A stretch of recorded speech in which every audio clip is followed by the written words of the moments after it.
ಶ್ರೀಮಾತೆ ಇರಬಹುದು ಅಥವಾ ನಮ್ಮ ಗೌರಿ ಅಮ್ಮನಿರಬಹುದು, ಇವರೆಲ್ಲರೂ ಆದಿ ಪರಾಶಕ್ತಿಯ ಬೇರೆ ಬೇರೆ ಅವತಾರಗಳಷ್ಟೇ ನನ್ನ ಅಭಿಪ್ರಾಯದಲ್ಲಿ. ಸ್ತ್ರೀ ರೂಪದಲ್ಲಿ ಕಾಣಿಸಿಕೊಳ್ತಕ್ಕಂತಹ ಆದಿ ಪರಾಶಕ್ತಿಯವರು ಶ್ರೀಮಾತೆ ಶಾರದಾದೇವಿಯವರು ಸಾಕ್ಷಾತ್ ಅವರೇ ಹೇಳಿಕೊಂಡಿದ್ದಾರೆ, ನಾನು ಆದಿ ಪರಾಶಕ್ತಿ ಎಂಬುದಾಗಿ. ಆದರೆ ನಮ್ಮ ತಲೆಯಲ್ಲಿ ಏನಪ್ಪ ಅಂದರೆ ಹೆಂಗಸರಲ್ಲ ಸಾಧನೆ ಮಾಡಲಿಕ್ಕೆ ಅರ್ಹರಲ್ಲ ಅಂತ.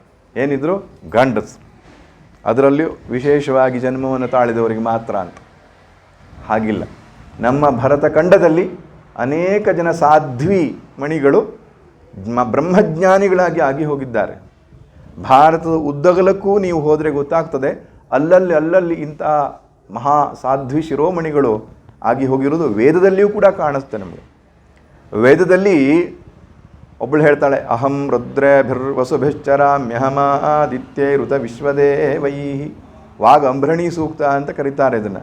ವಾಗಂಭ್ರಣಿ ಅಂತ ಋಷಿಕ ಅಂದರೆ ಋಷಿಯ ಮಗಳವಳು, ಋಷಿಕೆಯರು ಅಂತ ಹೇಳ್ತಾರೆ. ಋಷಿ ಪತ್ನಿಯರಿದ್ದರು, ಋಷಿಯ ಮಕ್ಕಳು, ಅವರೆಲ್ಲ ವೇದ ಮಂತ್ರಗಳನ್ನು ರಚಿಸಿದ್ದಾರೆ. ಅಪಾಲ, ಘೋಷ ಎಂಬುದಾಗಿ ಅನೇಕ ಜನ ಮಂತ್ರದೃಷ್ಟಾರರನ್ನು ನಾವು ನೋಡ್ತೇವೆ. ಈಕೆ ವಾಗಂಭ್ರಣಿ ಅಂತಕ್ಕಂಥ ಸ್ತ್ರೀ ಸರ್ವಾತ್ಮ ಭಾವವನ್ನು ಪಡ್ಕೊಂಡು ಬಿಟ್ಟಿಲ್ಲ. ಸರ್ವಾತ್ಮ ಭಾವ ಅಂದ್ರೇನು? ಜಗತ್ತಿನ ಸಕಲ ಚರಾಚರ ವಸ್ತುಗಳಲ್ಲಿಯೂ ನಾನು ಎನ್ನುವಂತಹ ಅನುಭವ ಅವಳಿಗೆ ಆಗ್ತಾ ಇತ್ತು. ಅದನ್ನು ಆ ಮಂತ್ರದಲ್ಲಿ ಹೇಳ್ಕೊಂಡಿದ್ದಾಳೆ ಅವಳು. ಅಹಂ ರುದ್ರೇಭಿರ್ವಸುಭಿಶ್ಚರಾಮಿ ಅಹಂ ಆದಿತ್ಯೇ ಉತ ವಿಶ್ವದೇವೈಹಿ. ಸಕಲ ದೇವತೆಗಳಲ್ಲಿಯೂ ವೃಕ್ಷ ಗಿಡ ಚರಾಚರಗಳಲ್ಲಿಯೂ ನಾನೇ ಇರೋದು ಅಂತ ಅವಳು ಅನುಭವವನ್ನು ಹೇಳ್ಕೊಂಡಿದ್ದಾಳೆ. ಉಪನಿಷತ್ತುಗಳಲ್ಲಿ ಗಾರ್ಗಿ, ಮೈತ್ರೇಯಿ ಮುಂತಾದವುಗಳನ್ನು ನಾವು ನೋಡ್ತೇವೆ. ಬ್ರಹ್ಮವಾದಿನಿಯರು ಅಂತ ಕರೀತಾರೆ ಅವರಿಗೆ. ಆದ್ದರಿಂದ ಅವತ್ತಿನ ಕಾಲದಿಂದ ಇವತ್ತಿನ ಕಾಲದವರೆಗೂ ಕೂಡ ಸ್ತ್ರೀಯರು ಬಹಳ ಎತ್ತರಕ್ಕೆ ಏರಿದವರನ್ನು ನಾವು ಕಾಣ್ತೇವೆ. ನೀವು ಕೇಳಿರಬಹುದು ಆನಂದಮಯಿ ಮಾ ಅಂತ. ಉತ್ತರ ಭಾರತದಲ್ಲಿ ಆಗಿ ಹೋದಂತಹ ಅವಧೂತ ಸ್ಥಿತಿಗೆ ಏರಿದಂತಹ ಸ್ತ್ರೀ ಆಕೆ. ಮದುವೆ ಆಗಿತ್ತು ಅವಳಿಗೆ. ಗಂಡನು ಸಾಧಾರಣ ವ್ಯಕ್ತಿ, ಆದರೆ ಈಕೆಗೆ ಪೂರ್ವಜನ್ಮದ ಸಂಸ್ಕಾರವೋ ಏನೋ ಗೊತ್ತಿಲ್ಲ, ಇದ್ದಕ್ಕಿದ್ದ ಹಾಗೆ ಆ ಆತ್ಮಜ್ಞಾನ ಒಳಗಡೆಯಿಂದ ಸ್ಫುರಿಸಲಿಕ್ಕೆ ಆರಂಭ ಮಾಡಿ ಆ ಬ್ರಹ್ಮನಿಷ್ಠ ಸ್ಥಿತಿಗೆ ತಲುಪಿದ್ಲು ಆಕೆ. ಆನಂದಮಯಿ ಮಾ ಅಂತ ನಮ್ಮ ಗುರುಗಳು ಹೇಳ್ತಾ ಇದ್ರು. ಆಶ್ರಮಕ್ಕೆ ಬಂದಾಗ ಅಲ್ಲಿ ಬ್ರಹ್ಮಚಾರಿಗಳೆಲ್ಲ ಕುಳಿತುಕೊಂಡಿದ್ದಾಗ ಆಕೆ ಹೇಳ್ತಿದ್ಲಂತೆ, ಎಲ್ಲ ಕೃಷ್ಣನ ಸ್ವರೂಪ, ಎಲ್ಲ ಕೃಷ್ಣನೇ ಕಾಣ್ತಾ ಇದ್ದಾರೆ ನನಗೆ ಅಂತ. ಸಕಲ ಜೀವರಾಶಿಗಳಲ್ಲಿಯೂ ಪರಮಾತ್ಮನನ್ನು ಕಾಣತಕ್ಕಂತಹ ಆನಂದದ ಸ್ಥಿತಿಯನ್ನು ಪಡ್ಕೊಂಡಿದ್ಲ ಆಕೆ. ಈಗಲೂ ನೀವು ಋಷಿ ಹರಿದ್ವಾರಕ್ಕೆ ಹೋದರೆ ಆನಂದಮಯಿ ಆಶ್ರಮ ಅಂತ ಕಾಣ್ತೀರಿ. ಹಾಗೆ ಶಾರದಾದೇವಿ ಇರಬಹುದು, ಅಕ್ಕಮಹಾದೇವಿ ಇರಬಹುದು, ಮೀರಾಬಾಯಿ ಇರಬಹುದು. ತಮಿಳುನಾಡಲ್ಲಿ ಒಬ್ಬಳು ಹೋಗಿದ್ದಾರೆ, ಆಂಡಾಳ ಅಂತ ಆಕೆ ಹೆಸರು. ಆಂಡಾಳ್ ಅಂದರೆ ಆಳ್ವಾರರು ಅಂತ ಹೇಳ್ತಾರೆ. ತಮಿಳು ಸಂತರಿಗೆ ಆಳ್ವಾರರು ಅಂತ.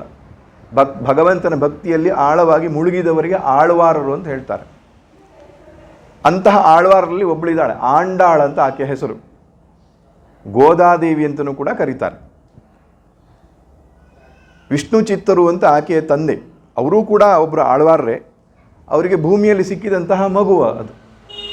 ಆಕೆ ಎಷ್ಟು ತಾದಾತ್ಮ್ಯ ಭಗವಂತನಲ್ಲಿ ಅಂತ ಹೇಳಿದರೆ, ಪ್ರತಿ ಕ್ಷಣವೂ ಭಗವಂತನ ಸ್ಮರಣೆ. ಅವಳು ತನ್ನನ್ನೇ ಅರ್ಪಿಸಿಕೊಂಡು ಬಿಟ್ಟಿಲ್ಲ ಭಗವಂತನಿಗೆ. ವಿಷ್ಣು ಚಿತ್ತರಿಗೆ ಪ್ರತಿನಿತ್ಯವೂ ಕೂಡ ಆಲದ ಎಲೆಯ ಮೇಲೆ ಮಲಗಿರುವ ಕೃಷ್ಣನನ್ನು ಪೂಜಿಸುವ ಅಭ್ಯಾಸ.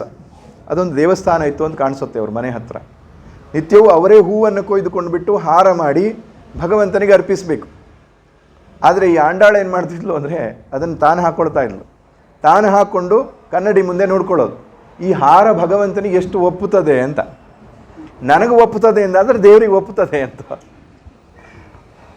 ಅವಳು ಸುಮಾರು ದಿನ ಹೀಗೆ ಮಾಡಿದ್ಲು. ಒಂದು ದಿವಸ ತಂದೆ ಗೊತ್ತಾಗ್ಬಿಟ್ಟು, ವಿಷ್ಣು ಚಿತ್ತರಿಗೆ ಗೊತ್ತಾಯಿತು. ಅವರು ನೋಡ್ತಾರೆ, ಇದು ತಪ್ಪು ಮಗಳೇ, ಹೀಗೆ ಮಾಡಬಾರ್ದು.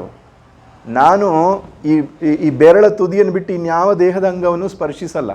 ದೇವರಿಗೆ ಅರ್ಪಿಸುವ ವಸ್ತುಗಳು ಪವಿತ್ರವಾಗಿರಬೇಕು, ನಾವು ಧರಿಸಬಾರ್ದು ಅದನ್ನು. ನೀನು ತಪ್ಪು ಮಾಡಿಬಿಟ್ಟೆ ಅಂತ ಹೇಳ್ತಾಳೆ. ಆ ಹೂವನ್ನು ಅವರು ಆ ದಿವಸ ಎಸಿತಾರೆ, ದೇವರಿಗೆ ಅರ್ಪಣೆ ಮಾಡಲ್ಲ. ಅವತ್ತಿನ ರಾತ್ರಿ ಕನಸಲ್ಲಿ ಭಗವಂತ ಬಂದು ಹೇಳ್ತಾನೆ, ನೀನು ತಪ್ಪು ಮಾಡಿಬಿಟ್ಟಿಯಪ್ಪ, ಇನ್ನು ಮುಂದೆ ಅವಳು ಧರಿಸಿದ ಹೂವನ್ನೇ ನನಗೆ ಅರ್ಪಣೆ ಮಾಡಬೇಕು ಅಂತ. ಯಾಕೆ ಹಾಗೆ? ಭಗವಂತ ನೋಡುವುದು ನಮ್ಮ ಭಾವನೆಯನ್ನು.